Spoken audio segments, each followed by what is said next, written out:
to sing, "The Lord is in his holy temple." I'm glad that you did. That's verse 20 of our text today. And I want to extend my welcome to Lucas today and to the other family who are here with him. His very first church service. That's awesome.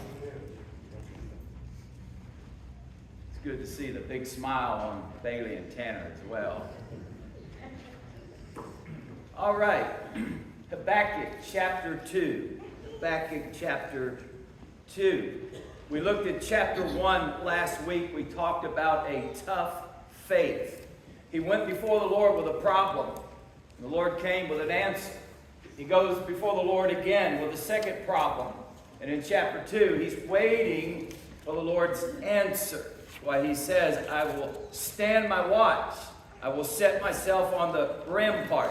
And I will watch to see what he will say to me, and what I will answer when I am corrected." So last week, we talked about a tough faith. And it is a tough faith that will sustain you when life is hard, and it will get hard. Habakkuk was troubled by God's response to the evil that was taking place on the streets. He thought God was way too slow in his response in punishing evil. God should have punished them a long time ago.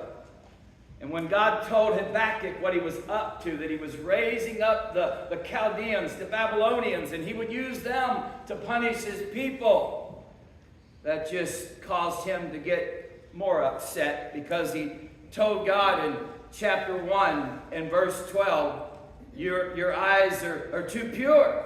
You're too holy. You can't work with an ungodly group like the Chaldeans. And besides that, they're worse than we are. And if you're going to punish somebody, then punish them first. So he's upset. You see, an easy faith will crumble when life is hard. And that's why you need a tough faith.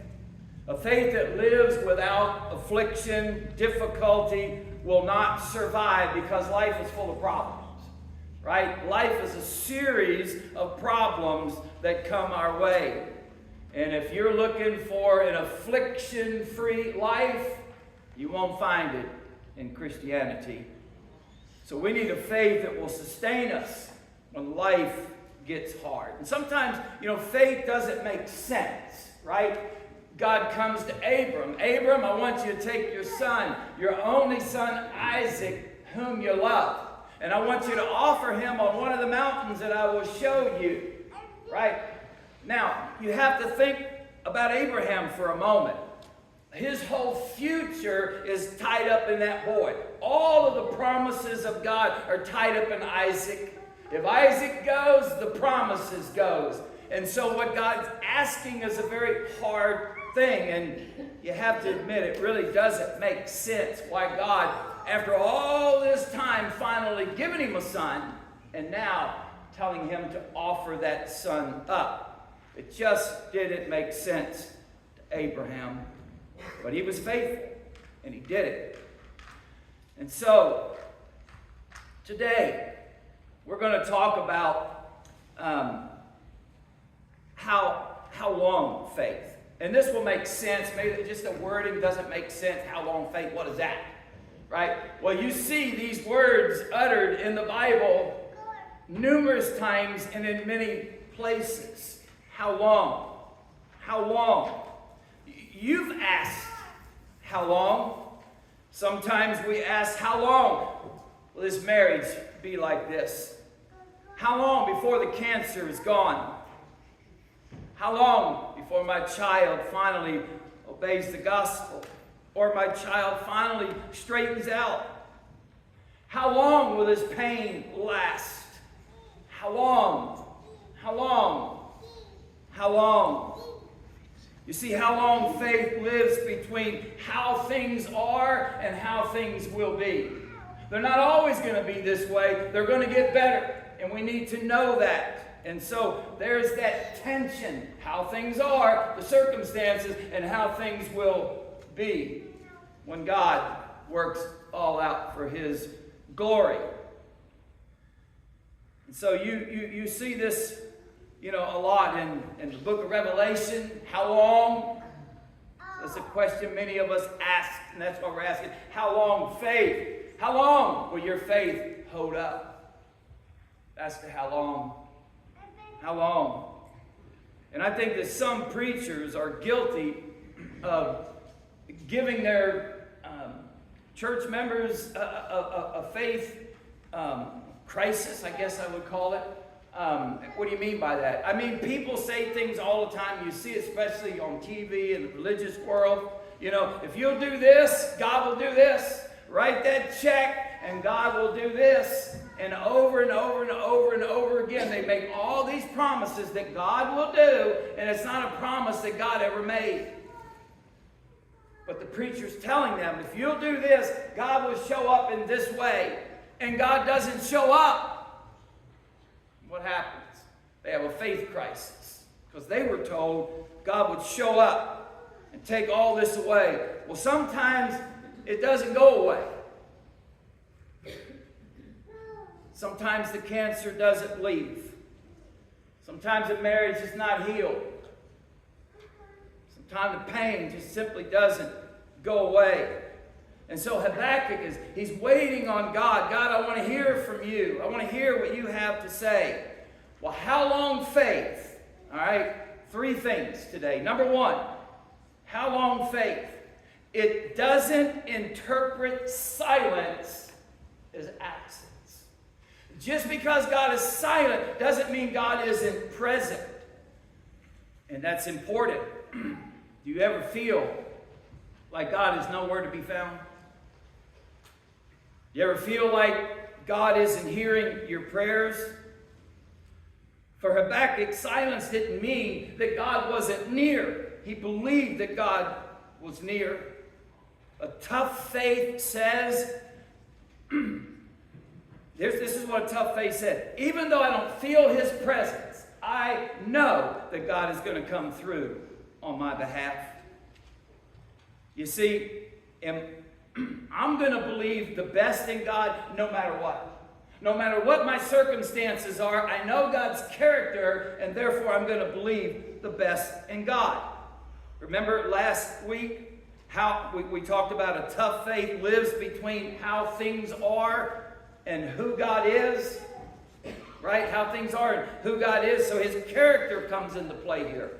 And we know his character is vital. God will never do anything that is wrong, immoral, ungodly, that will hurt us. He will never do those things, and we know that. And so his character helps us. And I told you last week, what is it about God's character that you can put your full weight on?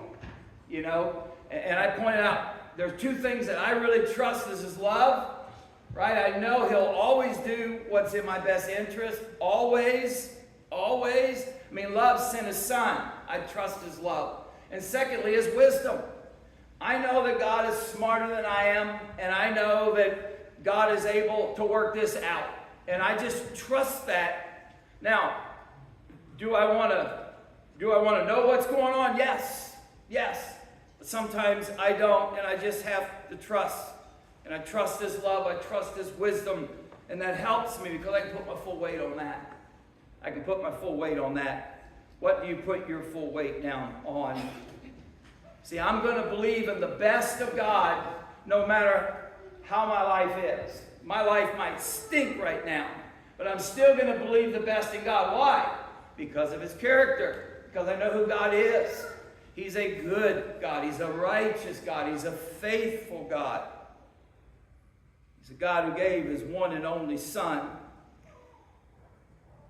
And so a tough faith lives between how things are and how things will be. You see, one day the fog is going to lift and you're going to be able to see what God has been up to.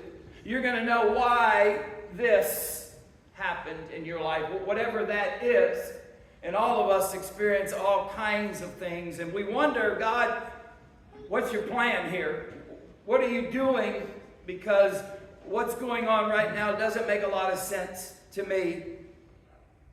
Well, just know, one day the fog will lift and you'll see what God has done. How many times Have you said something like that? Now I know what God was up to. Now I know why that happened in my life. Right? We have those moments. The fog lifts. But number 2, how long faith is certain of God's ultimate triumph over evil. Now, all the way through chapter 2, he is celebrating the death of evil on the streets. It comes in 5 woes. Gives a woe in verse 6, those who steal. It gives a woe in verse 9, those who are covetous. It gives a woe in verse 12, those who shed blood. It gives a woe in verse 15, those who get drunk. And then he gives a woe in verse 19, those who worship idols and bow to idols. And so God is going to punish the evil on the street that Habakkuk's been wanting God to punish all along. That time has come. God's judgment has come. You see, tough faith waits on God. And he had a tough faith. And that's why he says in verse 1 of chapter 2, I will stand my watch, set my feet on the rampart, and watch to see what he will say to me. And notice, and what I will answer when I'm corrected. And so, a tough faith waits on God. A tough faith knows that God is going to triumph over evil, all evil. You see, God will judge Judah and God will judge Babylon for all of their evil. None of these people are going to get away with the evil that they are doing. Listen, if you want an easy life and you want the pressure to get off of you, here's what you do. Just compromise. Compromise your faith. That's all you have to do. Give in. Become like the world around you. And when you do that, it's not going to be so difficult. At least the pressures that you're experiencing because you belong to God. But we're told not to compromise. We're told to stand strong. You know, throughout the Bible, God had an ancient enemy, and this enemy was known as Babylon. Babylon. And in the New Testament, the enemy of God's people is Rome. It's the main enemy. The religious leaders are enemies of God's people. But Rome is an enemy of God's people. And many of God's people are being thrown in prison. They're being persecuted. They are being killed. And so what John does, he attaches to Babylon, Rome. And so Rome is the new Babylon. Rome is the enemy, also known as Babylon. And so Babylon is this enemy all throughout the Old Testament. This is the ancient enemy of God's people. And the message of Revelation is simple. Don't compromise. Don't sell out. Stay faithful. That's the message of the book of Revelation. An easy faith sells out. A tough faith hangs on. What kind of faith do you have? Is it a tough faith or is it an easy faith? Number 3 today. How long faith rests in the quiet confidence of the sovereignty of God. You see, nothing on the streets changes what God is doing. Nothing. God is holy, God is good, God is righteous, and God will judge. And nothing that's going on down there will interfere with what God is doing. In chapter 2, verse 20, it's a song we sang just a few moments ago. And I don't know that we properly understand this. Because what exactly is this? We think it's a call for reverence. Right? It's a call for reverence. The Lord is in his holy temple. Let all the earth be silent before him. What it is it's a call for confidence. It's a call for confidence. We have confidence in our God. who will judge all evil and all wrongdoing. We have to have that confidence in God, that He is in His holy temple, that He is on the throne, that He is sovereign, that He does rule. He's in charge. Man is not. And so when you think about the church, as we're gathered like this, the church is full of people who are between a rock and a hard place. And if that's you, what are you going to do about it? Are you going to wait on God? Are you going to trust Him? Because Habakkuk says, I will stand my watch, and I will set myself on the rampart. And I know the Lord is in His holy temple. And I know He's on the throne. And I know He rules. And I know He's in charge. And I know that He can take care of things that are going on in my life. What kind of faith do you have? Will it hold out? Is it tough? Will it hold up to the end? And so today, as we think about how long faith, it doesn't interpret silence as absence, and that's important. It is certain of God's triumph over evil, no question about it. Read the book of Revelation, especially chapter 19 and 20. It rests in the quiet confidence of the sovereignty of God. So do you have a faith that trusts in God no matter what? No matter how hard life becomes, no matter how difficult it is for you, do you continue to trust? I hope you will. I hope you will, because God always comes through on behalf of His people. And when we see this book come to a conclusion, in Revelation chapter 21 and Revelation chapter 22, it all pans out, right? The righteous are with God forever, and it's wonderful. Whereas the wicked, those who didn't trust God, they're banished from Him for eternity. And so this morning, what kind of faith do you have? Are you struggling in your faith? Do you need the prayers of God's people? Do you need encouragement? This is a time for you to get the help that you need. Sometimes I think we don't take advantage of this moment. This is a moment when a person can get right with God. This is a moment when a person can rededicate their life to Christ. And this is a moment when people can get real help when they're struggling in life and they don't have the answers they're looking for. Well, God has them, and we would love to pray with you. So whatever your need is, make it known together as we stand and sing.